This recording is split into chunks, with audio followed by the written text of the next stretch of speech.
The ship arrived without warning. There was no message before it came, no signal, no slow approach from the edge of the solar system that anyone had time to study and report and argue about in conference rooms. One moment, the sky above Earth was the same sky it had always been, wide and blue and full of clouds that moved with the wind. Then the next moment, something hung in the upper atmosphere that had never been there before. And every radar station and telescope and satellite dish on the planet screamed at once. It was not small. The Vreth Dominion vessel that entered Earth's orbit that morning was longer than some countries were wide. It did not fire weapons. It did not broadcast threats. It simply waited, the way something waits when it already knows the outcome and has no need to rush. The hull was dark and smooth, and it caught the light of the sun in a way that made it look almost like a second moon, except that no moon had ever looked that deliberate. The governments of Earth did what governments do when something enormous and incomprehensible appears in the sky. They called meetings. They argued about who had authority to speak first.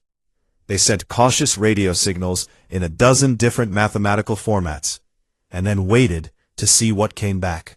What came back was a response in near-perfect English, which surprised everyone, and then surprised no one once they thought about it.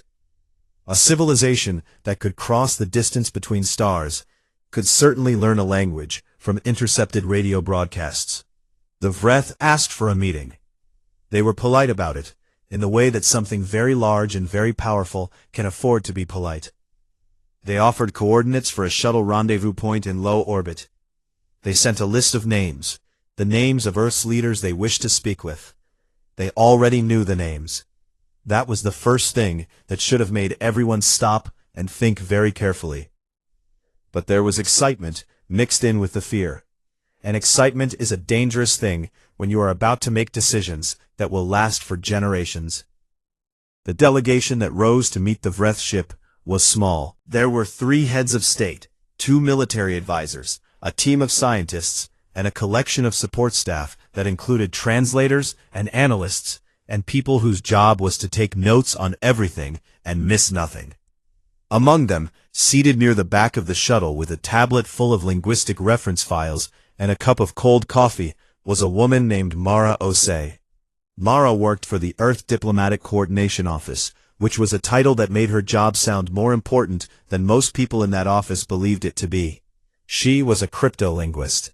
She studied the structure of language, the way meaning hid inside grammar, the way a sentence could say one thing on its surface and carry something entirely different underneath. She was very good at her job. Most of the people on that shuttle did not know she was there. The inside of the Vreth ship was enormous and clean and cold.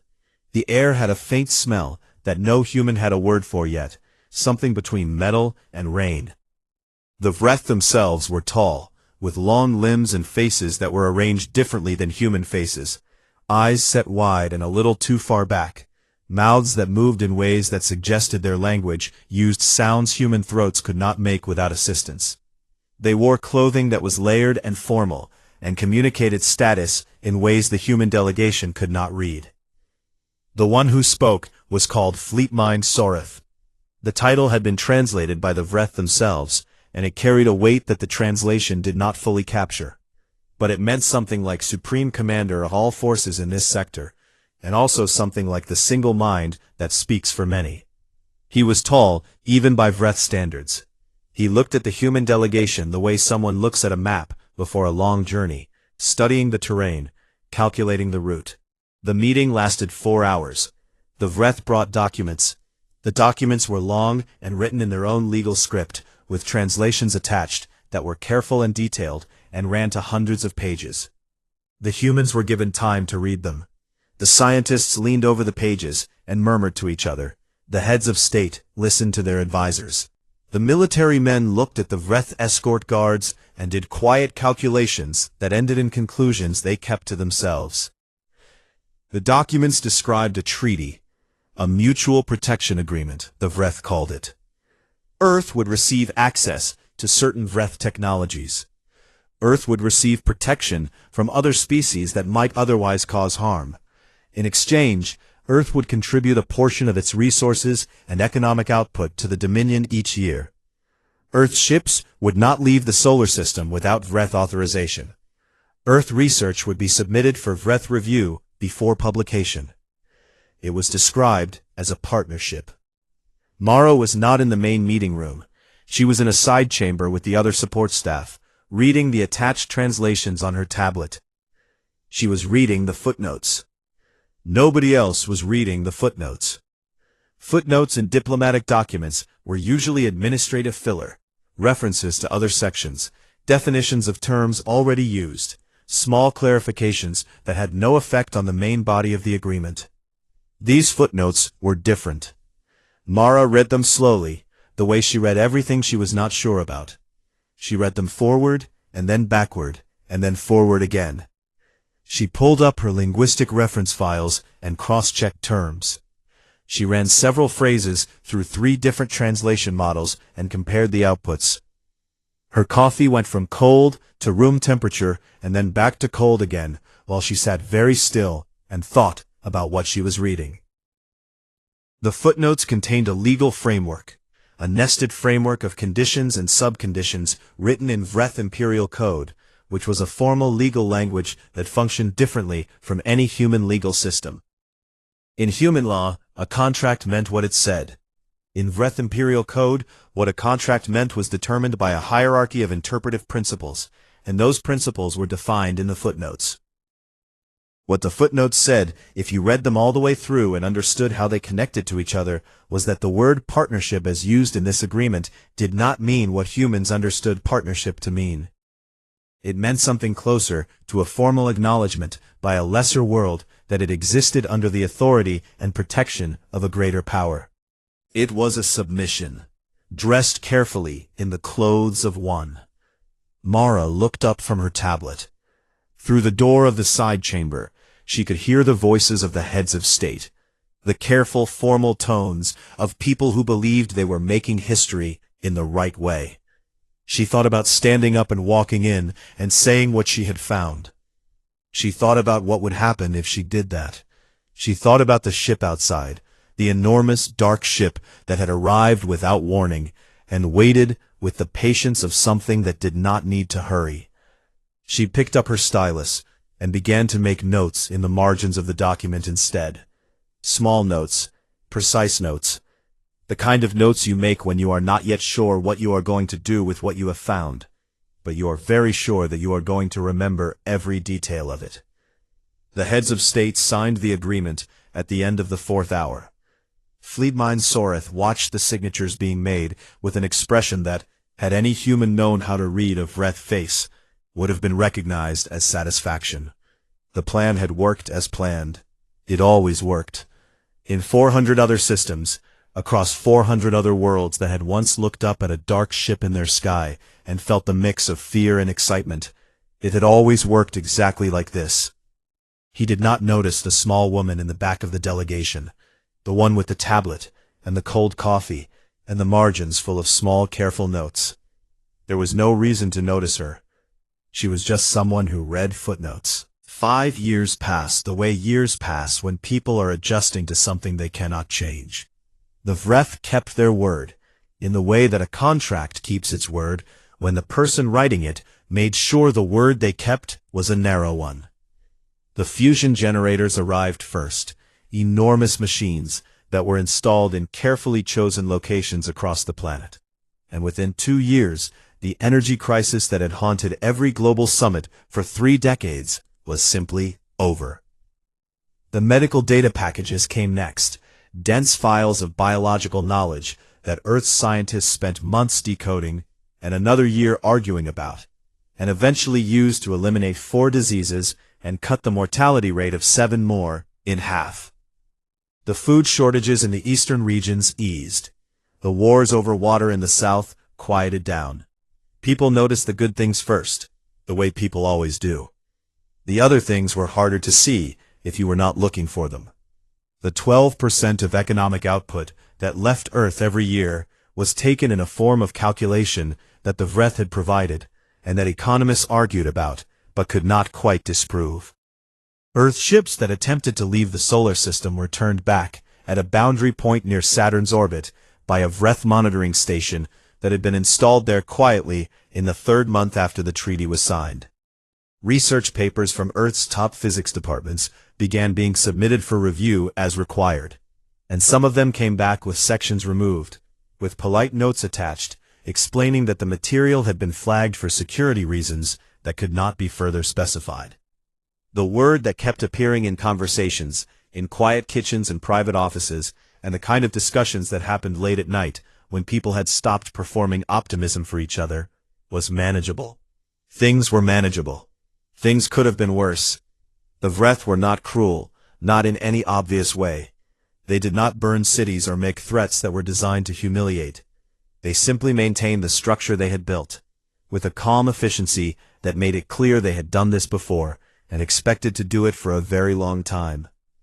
Mara Osei was 34 years old now, and her job title had changed to Senior Analyst at the Earth Tributary Office, which was the department responsible for processing the documentation that flowed between Earth's administrative systems and the Vreth Dominion. It involved a great deal of reading and a great deal of careful, precise translation work, and a great deal of cross-referencing documents against each other to make sure that what was being submitted matched what had been agreed to. It was, Mara had decided, the perfect job for what she was actually doing. What she was actually doing had started the night after she came back from the Vreth ship, 5 years ago, when she had sat in her apartment with her tablet and her margin notes and made a decision. She had decided that she was going to learn everything there was to learn about the Vreth, and she was going to learn it from the documents that passed through her desk, and she was going to do it without telling anyone what she was looking for or why. She had been very patient. The documents that came through the tributary office were administrative in nature. Inventory filings, resource transfer authorizations, compliance certifications, legal updates from the Dominion's central governance body. They were not exciting. They were the kind of documents that made most people's eyes drift after the first few pages. The kind of documents that other analysts processed quickly and filed and moved on from. Mara did not process them quickly. She read every line. She built a private database on an air-gapped computer she kept in a storage unit 3 kilometers from her apartment. And into that database, she entered every fragment of Vreth legal code, every administrative term, every cross-reference she could find. In the second year, she began to notice patterns in the technical specifications that the Vreth included with maintenance requests for their monitoring station near Saturn. The specifications were dense and written in a shorthand that assumed knowledge she did not initially have. But she acquired it slowly, piece by piece, the way you learn any language you were not born into. In the third year, she understood what she was looking at. The Vreth used a system they called the SARnet to coordinate their empire. It was not a network in any way that human engineers would have designed it, because it was not designed to send messages from one place to another. It was designed to maintain consensus. Every administrative node in the Dominion was connected to the SARnet, and the SARnet's function was to ensure that every node held the same version of reality, the same records, the same authorizations, the same legal rulings. When a decision was made anywhere in the Empire, the SARnet propagated it outward until every connected node had received it and confirmed it and integrated it into its own records. Nothing in the Dominion could operate outside of consensus. It was a beautiful system, in the way that a very old and very complex machine is beautiful when you finally understand how all its parts fit together. It was also built on a mathematical foundation that Mara recognized. She recognized it because she had studied information theory during her postgraduate work, and the consensus propagation protocol that the Vreth used was derived from a class of mathematics that Earth researchers had independently developed in the early 21st century. It was not identical. It had been refined and extended in ways that Earth's work had not yet reached. But the foundational structure was the same, and what that meant, if she was right, was that the SARnet operated on logical principles that a human mind could follow. The Vreth had never considered this possible. Why would they? Earth was a tributary world. Earth was primitive. Earth had signed the document and received the technology, and had not even read the footnotes carefully enough to understand what they had agreed to. The idea that a human analyst sitting in an office in a mid-tier administrative building had spent 3 years quietly mapping the logical architecture of the system that held their entire empire together was not a scenario anyone at the Dominion had modeled. Mara closed the file she was working on, opened a fresh document on her work computer, and began writing what looked like a routine compliance summary. Hidden inside the formatting of that document, in a data structure she had developed herself, was a message to one person. His name was Dr. Yusuf Adeyemi. He was 61 years old and had retired from academic work 4 years ago, after spending 3 decades as one of Earth's foremost network theorists. She had not spoken to him since she graduated. The message was short. It said that she had found something he needed to look at, and that she could not explain it in writing, and that she needed him to meet her somewhere they could not be overheard.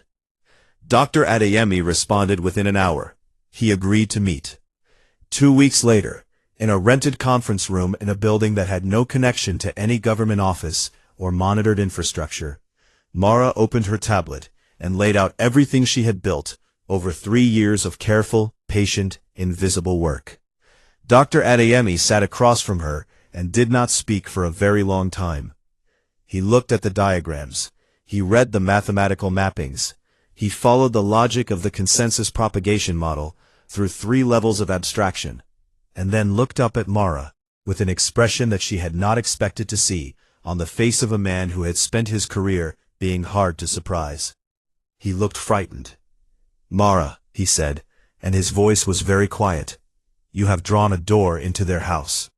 She nodded. She had known that for 8 months already. She had been deciding what to do with it. "I need to know if I am wrong about the foundational mathematics," she said. "I need to know if the consensus protocol is actually what I think it is, or if I have made an error somewhere that will matter later." He looked back at the diagrams for a long time. "You are not wrong," he said. Outside the window of the conference room, the city moved in its ordinary way, people walking to ordinary places with ordinary concerns. None of them knew that in this room a door had just been confirmed to exist. None of them knew that somewhere in the orbital darkness above their heads, the system that held 400 worlds in careful submission had a shape that one human woman had spent 3 years learning by reading footnotes that nobody else had thought to read. The cage was real. Mara did not go to soldiers.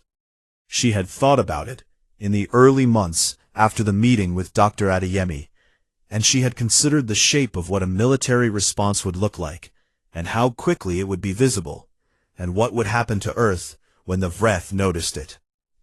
There were people in certain offices who had been building plans for a long time, quiet contingency documents that lived behind heavy encryption on servers that were supposed to be unknown to the Dominion's monitoring systems. Mara suspected those servers were not as unknown as the people who maintained them believed. She did not contact those people. She went instead to 4 people who did not know each other, and who had no connection to any government office or military planning body. The first was a network engineer named Silas Park, who was 38 years old and had spent the last decade maintaining the deep space communication relays that Earth used to keep contact with its outer system research stations. He was not famous. He was not particularly ambitious.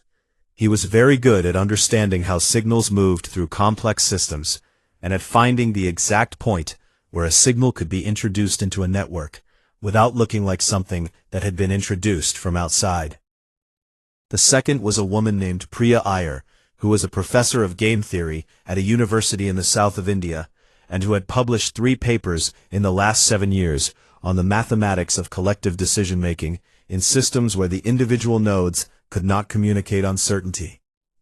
Mara had read all 3 papers. She had read them 4 times each. She needed someone who understood what happened when a system that ran on certainty was given a piece of information it could not verify, but also could not reject. The third was a man who went by the name Ketch, and whose actual name Mara never learned, because he did not offer it, and she did not ask. He was 44 years old, and had once been prosecuted for infiltrating the communication systems of 3 different national governments simultaneously, which he had done for reasons that he had never fully explained, even to the courts. He had also responded to Mara's message faster than anyone else. The fourth was Dr. Adeyemi himself, who at this point stopped being frightened, and started being the kind of quietly energized that happens to a person when they realize they have been handed the most interesting problem of their life. They met for the first time, all together in the basement of a building that had been used for equipment storage, and had, with some effort, and several weeks of quiet preparation, been converted into something that could function as a workspace, without drawing attention from above, or below, or from any monitoring frequency that the Vreth station near Saturn was known to use. Mara stood at one end of the room and explained what she had. She told them about the SARnet, and the consensus protocol, and the mathematical foundation she had mapped. She told them about the door that Dr. Adeyemi had confirmed was real. Then she told them the problem. The SARnet had no single point of failure. The Vreth had built it that way deliberately, because a system that could be broken by attacking one node was a system that an enemy could break. And the Vreth had a great many enemies across 400 systems, and they had built the SARnet to survive all of them. Every node in the network verified every piece of information against every other node. An instruction that came from outside the network would be identified as exterior input, and would be held at a verification layer until it could be confirmed by a sufficient number of interior nodes. You could not break in. There was no door that opened inward from the outside. Silas Park leaned forward in his chair. What about from the inside? Priya Iyer had been sitting very still, with a notepad in her lap, writing and crossing out and writing again. Walk me through the consensus lock mechanism, she said. When the network confirms an instruction as valid, what happens to a counter-instruction issued afterward? Mara pulled up the relevant section of her diagram. If the original instruction has already passed through consensus confirmation across enough nodes, the network treats it as verified historical record. A counter-instruction looks like an error correction attempt. The network evaluates which is more consistent with the overall body of confirmed information. So the first instruction wins, Priya said. The first instruction that achieves full consensus wins, Mara said. Once it is locked, the network defends it. Priya put down her notepad. She was smiling in a way that did not look comfortable, the way someone smiles when they have just understood something that delights and disturbs them at the same time. Then we do not break in, she said. We make the network break itself. We do not need to override the system from outside. We need to introduce a piece of information that the system will choose to accept, and then let the system do the rest. Ketch looked at her from across the room. Can you do that without a Vreth node to originate the instruction from? That, Mara said, is where the Titan relay comes in. The relay station on Titan was the one piece of Vreth hardware that human technicians were permitted to access and maintain. It had been installed in the first year of the treaty as a communication bridge, and its maintenance was assigned to Earth by a subclause in the original agreement, because the Vreth had determined that the station's functions were simple enough that tributary maintenance would be cheaper than Dominion deployment. It was the single point where a human hand could touch a Vreth system without triggering an alert. Silas Park closed his eyes for a moment. When he opened them, his expression had changed. If the relay station has an administrative identity on the SARnet, he said slowly, then a command originating from that station would look like it came from inside the network. Yes, Mara said. Would the station's authorization level be high enough for what you need? That depends on what the instruction is and how it is formatted, Mara said, which is what I need all of you for.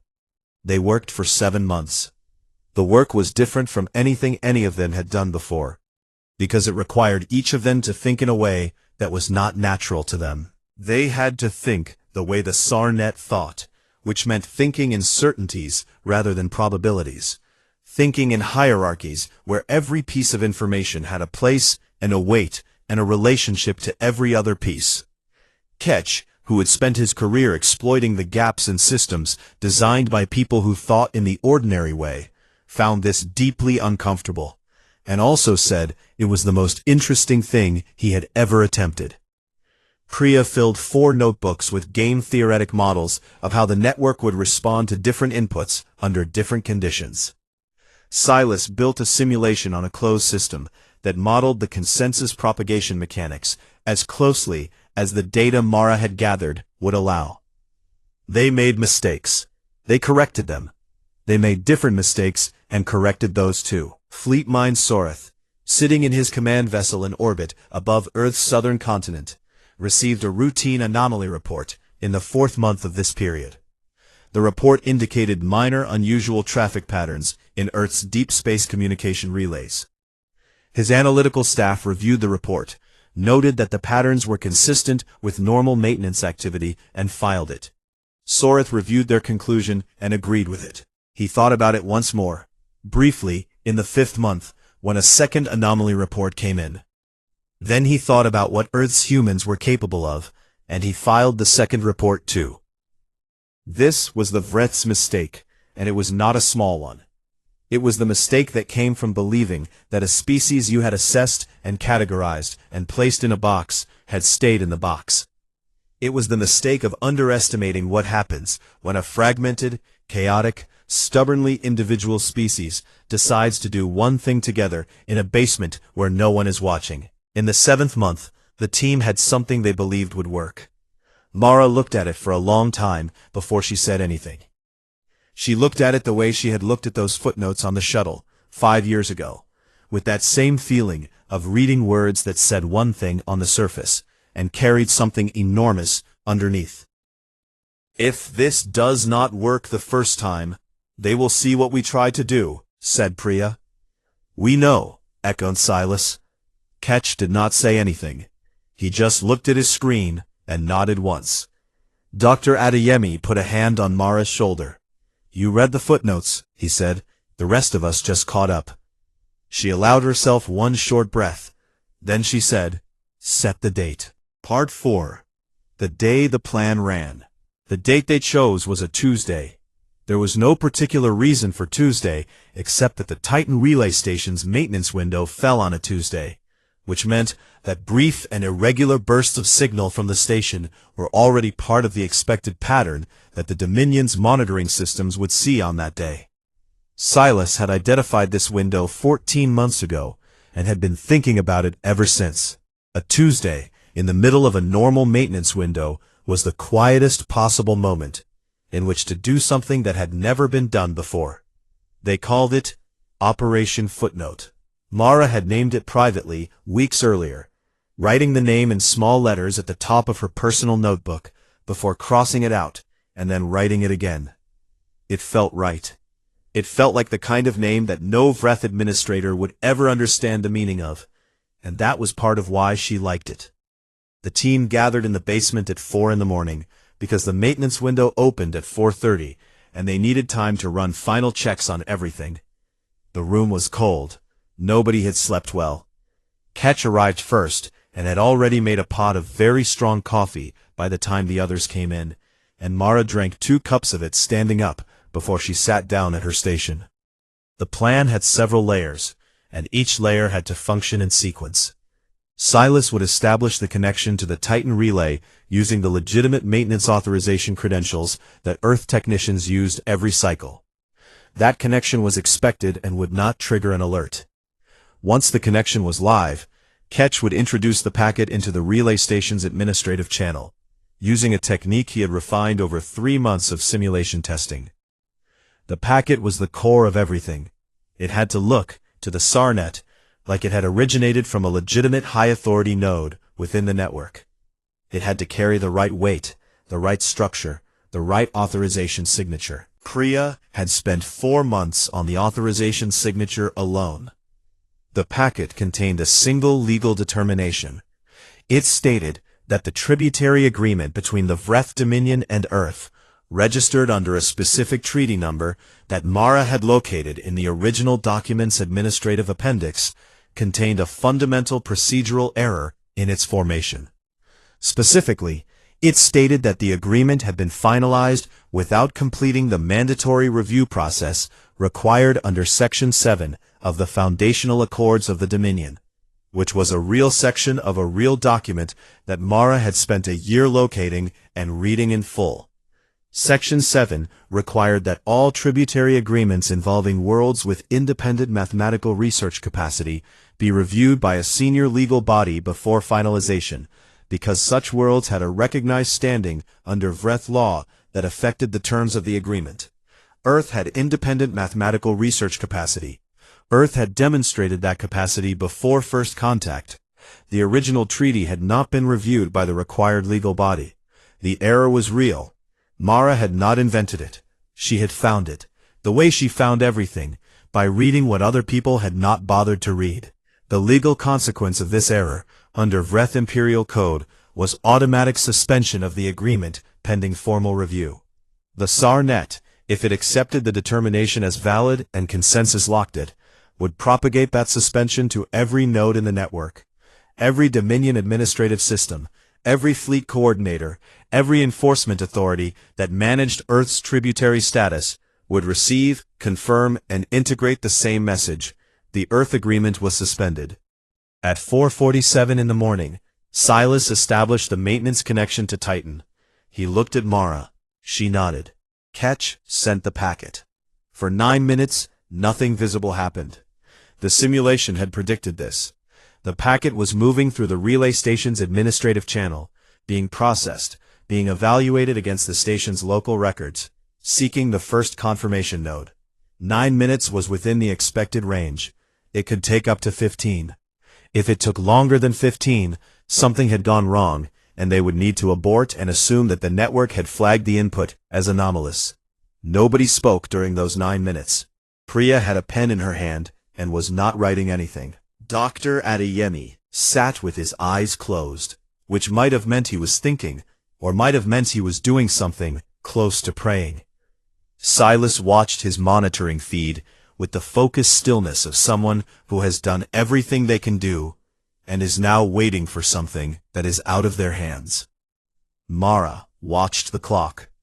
At 4:56, the first confirmation signal came back through the maintenance channel. It was small and technically formatted, and if you did not know what you were looking for, you would have read it as a routine acknowledgement. But Mara knew what she was looking for. She read it and looked at Silas, and said in a voice that was very calm, because she had decided she was going to be very calm, "It is in the network." What happened next happened at the speed of light, across a volume of space that contained 400 star systems. The consensus propagation protocol worked exactly as it was designed to work. The determination that the Earth agreement contained a procedural error moved outward from the Titan Relay's network identity, reaching the nearest Vreth administrative nodes and being confirmed and retransmitted, reaching further nodes and being confirmed again, building the weight of consensus confirmation with every cycle until the determination reached the threshold at which the SARnet classified it as verified historical record and began defending it against any contrary input. Fleetmind Sorith was asleep when the first alert reached his personal command terminal. He was awake and reading the report within 30 seconds, because he had the kind of nervous system that snapped to full alertness in moments that mattered, which was one of the reasons he held the rank he held. The report told him that an unusual consensus cascade had been detected, originating from the Earth sector relay node. The cascade was propagating a legal determination regarding the Earth tributary agreement. The determination was gaining confirmation weight across the network, at a rate that his monitoring systems classified as anomalous. He issued an immediate counter-instruction to halt propagation, and flagged the determination for manual review by his legal staff. The counter-instruction was evaluated by the SARnet against the body of confirmed information. The body of confirmed information included the determination, which had by this point been confirmed by 47 nodes across 6 systems. The SARnet classified Sorath's counter-instruction as an attempted correction of verified historical record, which under its operational protocols required a higher authorization level than he currently held at that terminal. He would need to escalate to the Dominion's central legal authority, which operated on a processing cycle measured in days. Sorath stared at his terminal. He understood, in that moment, what had happened. He understood it the way you understand something that you believed was impossible when you finally see it being true. He had assessed Earth. He had reviewed the assessment. He had concluded that the fragmented, chaotic, short-lived creatures on that small planet did not have the coordination, the patience, or the technical reach to threaten a system that 400 worlds had not managed to threaten in 3 centuries of trying. He had been wrong. By the time his escalation request reached the Central Legal Authority and was assigned to a review panel, the determination had been confirmed by over 200 nodes.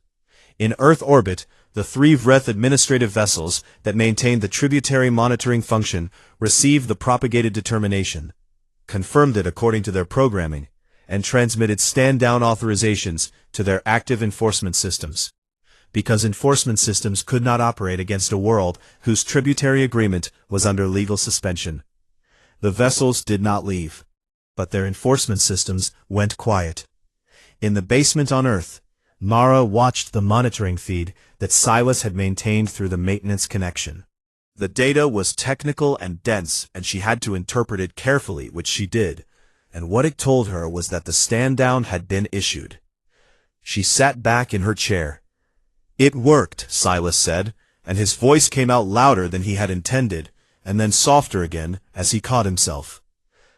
"The cascade is locked," Priya said, reading her own feed.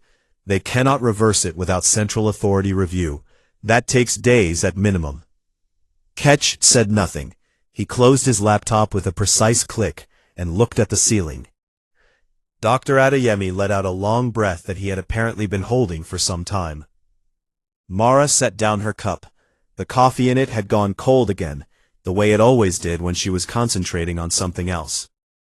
She looked at her hands on the table for a moment, and then she looked at the clock on the wall. 6 hours and 19 minutes had passed since the maintenance window opened. "The plan was perfect," she said quietly. She did not finish the sentence out loud. She did not need to. Everyone in the room knew the rest of it. And one human had used it against them. The Vreth High Tribunal convened in 12 days. 12 days was fast, by the standards of a legal body that managed disputes across 400 star systems. It was also a measure of how seriously the Dominion took what had happened.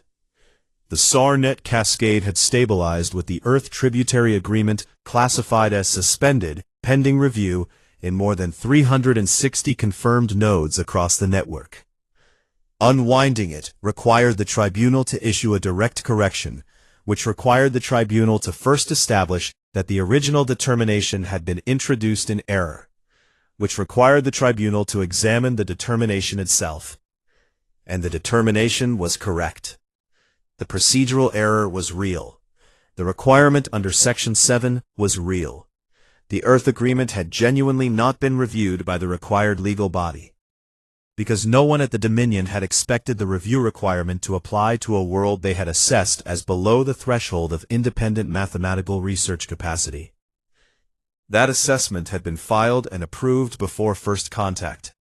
No one had updated it after the treaty was signed, because why would they update an assessment of a world that had already signed the treaty and was already compliant? The tribunal was faced with a problem that had no clean resolution. If they issued a correction declaring the SARnet determination invalid, they had to explain on what legal basis they were doing so. And any explanation they could provide required them to argue either that the review requirement did not apply to Earth, which required them to argue that Earth did not have independent mathematical research capacity, or that the procedural error had not occurred, which was simply not true. The Vreth legal system did not have a mechanism for declaring that something that had happened had not happened. It was not designed for that. They decided to summon Mara Osei. The decision was described publicly as a formal inquiry. Mara understood that what it actually was was an attempt to find someone to blame in a way that would make the underlying legal problem disappear. She had been preparing for it since the morning after Operation Footnote, while the rest of the team was still processing the enormity of what they had done. She arrived at the Vreth ship with a tablet and a bag that contained 3 changes of clothes and 3,700 pages of legal documentation that she had assembled and cross-referenced and organized over the past 11 days, while also answering routine questions from her supervisors about whether she had noticed anything unusual in the tributary data flows. The tribunal chamber was large and cold, and arranged in a way that was clearly designed to make the person standing in the center of it feel small. Mara had expected this too. She stood in the center and looked at the 9 tribunal members arranged in their elevated semicircle, and thought about the fact that every one of them knew the legal situation they were in, and that knowing it was making them angry, and that anger in a powerful institution almost always expressed itself as formality.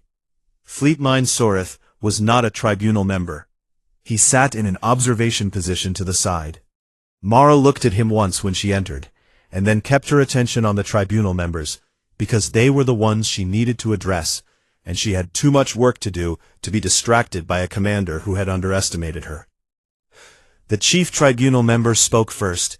He said that the tribunal was convened to investigate the unauthorized manipulation of the SARnet consensus architecture and to determine the appropriate legal response, and that Mara Osei, as the identified primary actor in this manipulation, was being given the opportunity to provide testimony before the tribunal's determination was made. Mara thanked him. She used the formal Vreth legal address form, which she had learned from the documents that passed through her desk over 5 years, and which she had practiced until she could produce it without thinking about it. She saw 2 of the tribunal members exchange a glance when she used it correctly, and she noted the glance and moved on. She said that she wished to present a legal brief before giving her testimony. The chief tribunal member said that the tribunal would review any brief she wished to submit. She submitted 3,700 pages of documentation, organized under a formal Vreth legal filing structure, arguing in careful detail that everything she and her team had done was not only legal under Vreth Imperial Code, but was, in fact, the legally required response of a party to a treaty that had been formed in procedural error. She cited Section 7. She cited the review requirement. She cited the definition of independent mathematical research capacity, as it appeared in the Dominion's own taxonomy of world classifications. She cited 17 other sections of the foundational accords that related to the rights of parties in tributary agreements that had been improperly formed.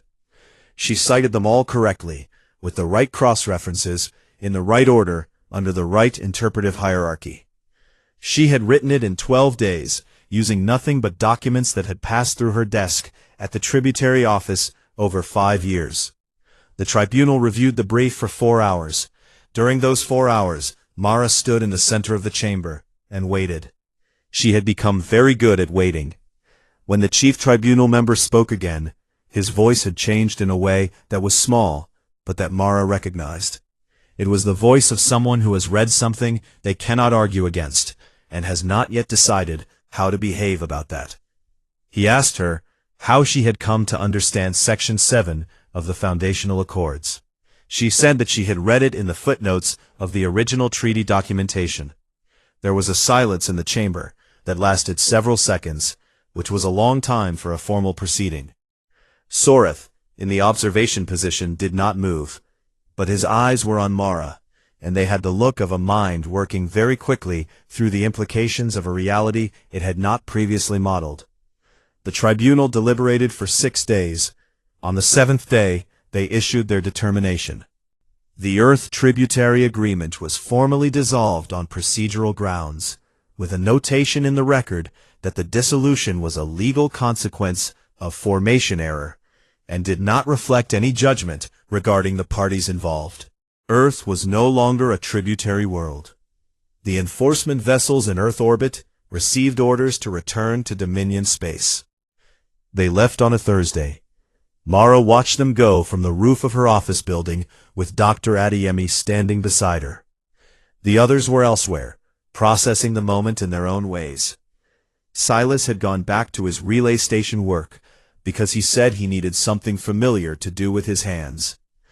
Priya had flown home and was apparently sitting in her garden and reading a novel about something that had nothing to do with any of this.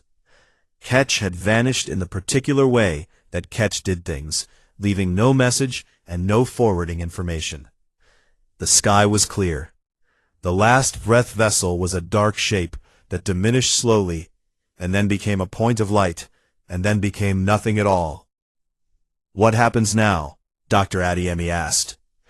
It was the same question he had asked her once before, in a conference room, when he had first confirmed that the door was real. She thought about it for a moment before she answered, the way she thought about everything that mattered. "Other worlds have already sent messages," she said. 12 tributary worlds across the Dominion had, through various channels, made contact with Earth's diplomatic office in the days since the tribunal's determination. None of them had asked directly for what they wanted, but the messages all had a certain shape, and Mara knew how to read the shape of a message that said one thing on the surface and carried something larger underneath. "They want the brief," Dr. Adeyemi said. "They want to know how it was done," Mara said. "And yes, they want the brief." She looked at the sky where the Vref ship had been, the ordinary sky, wide and blue, belonging to nobody but the people standing under it. "The brief is 3,700 pages, she said. "I am going to need a better filing system." Dr. Adeyemi laughed, and it was the first time she had heard him laugh like that in years, a sound that came from somewhere that had been tightly closed and had just been allowed to open. Mara allowed herself a small smile. Then she took out her tablet and opened a new document and began to write. Because the work was not finished. It was only, finally, beginning. And she had learned, a long time ago, that the most important things were always in the footnotes.